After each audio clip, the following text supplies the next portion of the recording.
The job of a homemaker is no joke. We take the filth of everyday life and somehow turn it into something beautiful.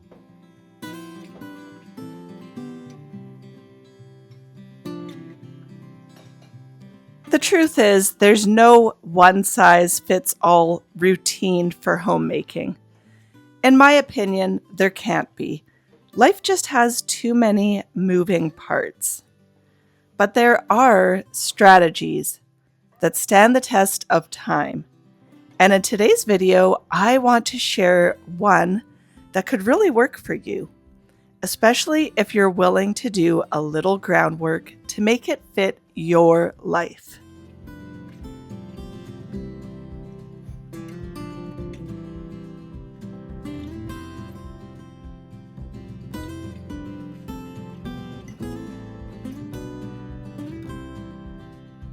If you're a type A personality, you're probably going to love this.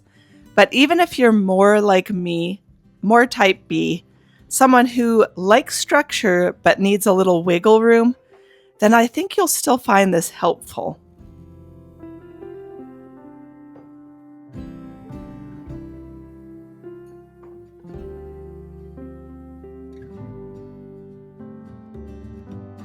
I'm a lover of vintage books, and I've had a vast collection of old-fashioned vintage homemaking books, and I've read a lot of different routines. And I've never really been drawn to the idea of laundry on Mondays and bathrooms on Tuesdays and having a specific day of the week for specific tasks. For me, it's just too rigid and unrealistic in today's modern world. Many of us are juggling work, kids, caregiving, or just managing life in small, scattered pockets of time. So let's talk about a more flexible approach that still brings order and peace to your week.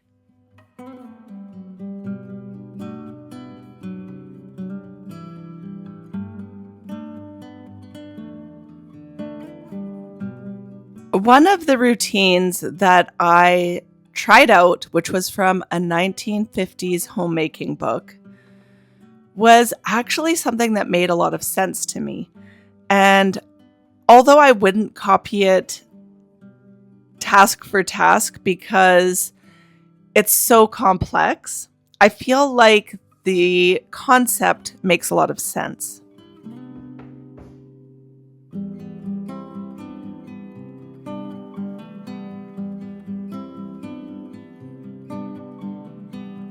Basically, it takes into account daily tasks, things that you would do every single day, and then weekly tasks, monthly tasks, and then seasonal or yearly things that need to get accomplished. And these vintage housewives, let me tell you, they were no joke. They really had it down to every little moving part. Right down to oiling the lever on your heat vent covers. Just so many little minute details that I don't think any of us would ever consider or think of.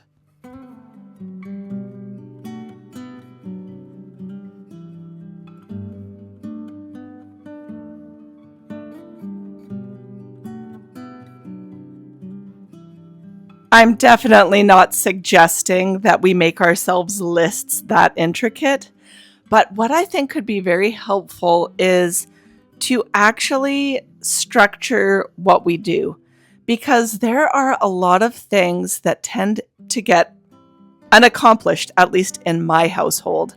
Things that I just don't think about, but I notice them and they bother me.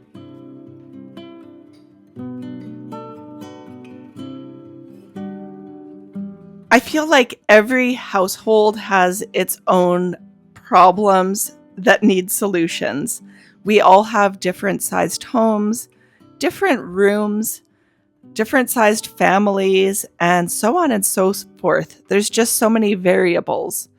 So I think it really needs to be taken into account that we all have individual goals that need individual solutions. And therefore, I think it's really worthwhile to sit down and spend some time writing it down. What do you do every single day?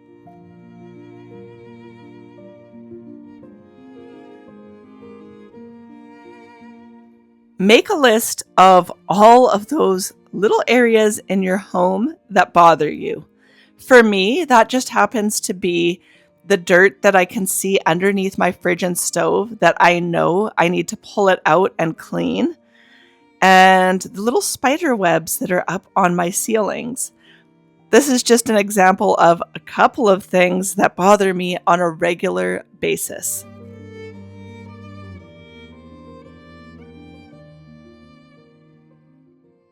Or is it storage solutions that you need to take care of? Or a garbage can in a certain area of your home that you need to go purchase? There are just so many individual things that we could add to this list.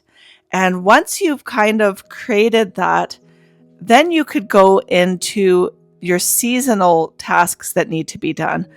And I just feel like this is really the only way that you can actually put down on paper exactly what needs to happen in your own home.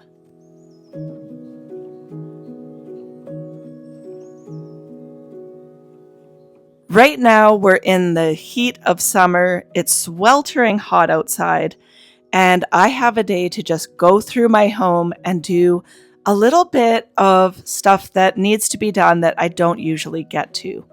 I redid my entire pantry in my kitchen earlier this year, but it really needs to be kept on top of because when you go grocery shopping, things can just get shoved to the back. And so I'm going in here and seeing if there are any products that need to go into my mason jar system and just kind of clearing things out.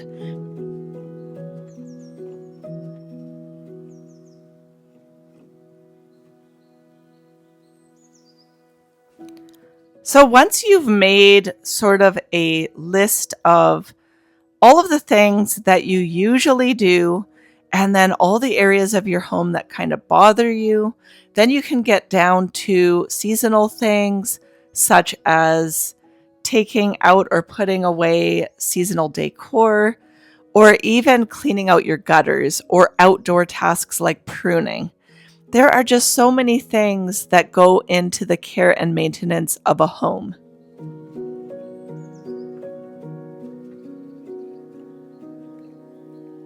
And this is just one of the things that I admire so much about not only women from the past, but just the way things were done. They really did know every little job or task that needed to be accomplished in order for things to be kept to a certain standard. And I feel like that's kind of what's missing from what we have going on today. Is just that there is no set standard that homemakers learn in order to take care of their homes. We're just kind of on our own with this and we need to figure it out.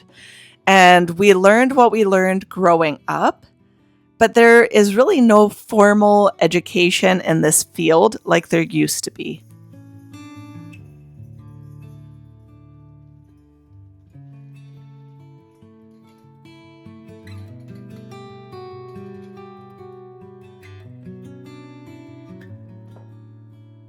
And so I really love this idea taken from this 1950s homemaking book of coming up with a master plan of your own individual homemaking routine. Now, of course, in that book, it was just a standard homemaking routine that women were supposed to follow. But like I said, that's just too rigid. And I feel like we know ourselves, we know what we can handle, and we kind of know our homes and what needs to be done. And so I feel like we are completely capable of creating our own individual homemaking routines that work for our lifestyle. And this is exactly what I plan on doing, so that it just becomes more like clockwork to take care of certain tasks. And I feel like if you really put the work into writing it all out, you're going to have a great outcome.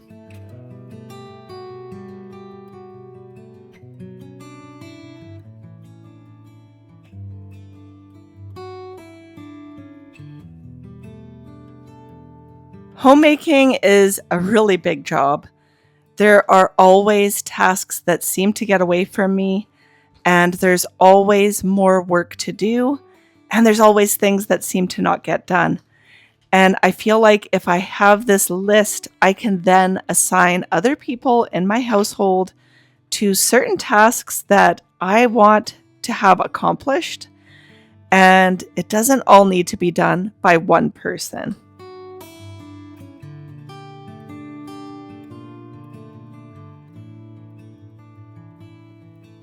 Between the daily grind of dishes and cooking and the regular occurrence of laundry and cleaning bathrooms and making beds, it just feels so daunting to do bigger jobs like cleaning out the garage or going through your basement and sorting out what you have in storage or pressure washing your house.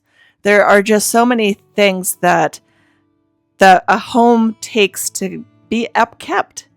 And I feel like it's a really big challenge.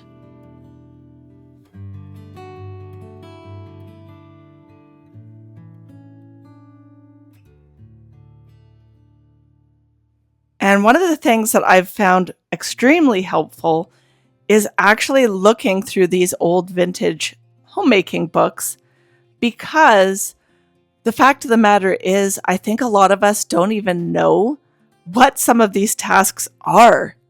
And I found it so interesting to see what some of the things are in these books.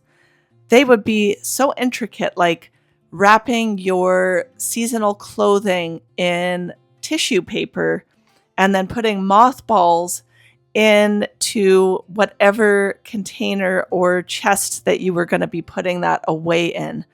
Or seasonally taking your rugs, rolling them all up and taking them outside to be beaten. And sometimes they would even be stored away for a certain period of time.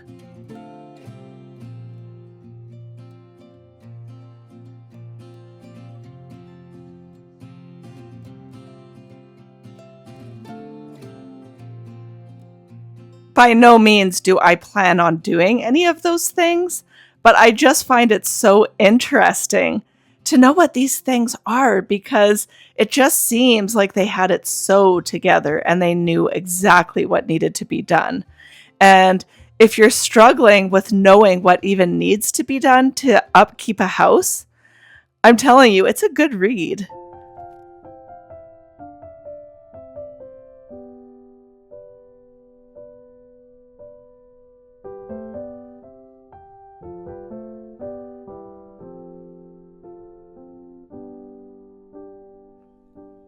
One of the tasks that is currently on my mind that is a little bit daunting is climbing up onto the roof to remove the moss that is growing up there. Because one of the things that could happen with moss growing on your roof tiles is that it starts growing underneath them and then pushes them up. Or what I've heard is when they freeze in the winter time, the ice formation kind of lifts those roof tiles, and that can be really damaging to your roof.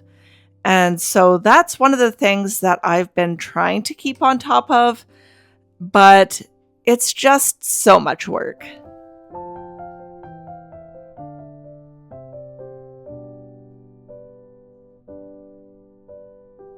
There are also other tasks that are just so good to do this time of year in the summer months when you have this kind of heat. And one of those things is taking your bed or your mattress outside and letting the sun do the work of killing the dust mites And you could sort of bleach down your mattress and throw some baking soda on there. If there's any spots that you want to remove, the sun can just do such a good job. And that's really only something you can do when there's a lot of heat in the summer.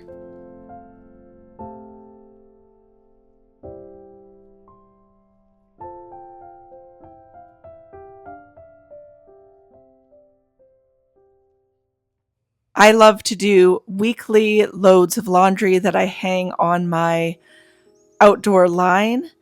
And I also use my dryer indoors because then I can do sort of double duty. And some things are better to hang outside, and some things are better in the dryer. I've found that I prefer to have jeans or towels in the dryer because jeans kind of get crunchy and stiff when they're outside, and so do towels. But I've found it so nice to put sheets out on the line, or whites or t-shirts. Any sort of light fabric works really well out there.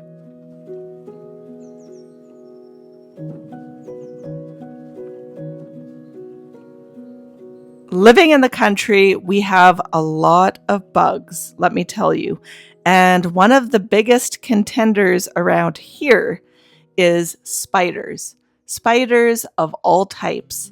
And they create webs all over the place, and they catch bugs and they crawl around, and it's just something I don't like.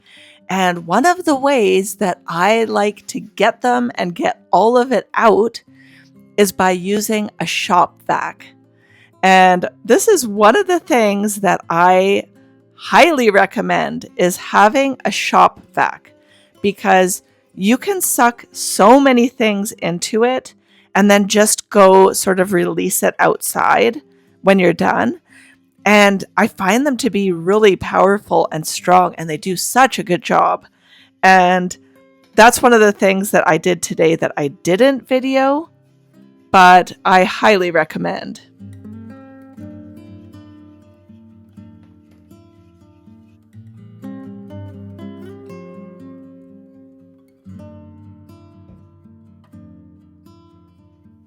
I'm nearing the end of my day. I'm getting some yogurt going in my dehydrator. This is a method that I use, and I do have a video on this. I'll link it down below for you. And so anyways, once you've written everything down, you can come up with a weekly sort of goal list, a monthly or seasonal goal list, and just get really detailed on what your household needs. And I think this could be really freeing just to have the list, even if you are type B like me and you don't like too much structure. I really think this can help you.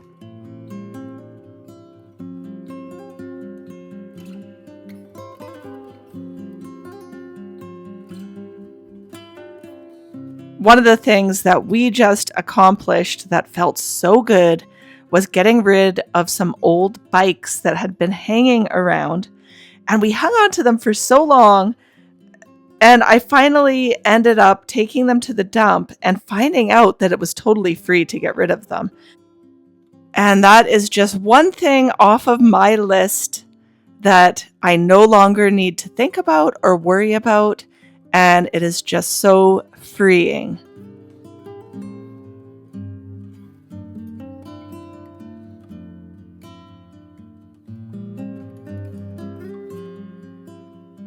I'm getting ready to settle down and have a little time to relax before starting dinner.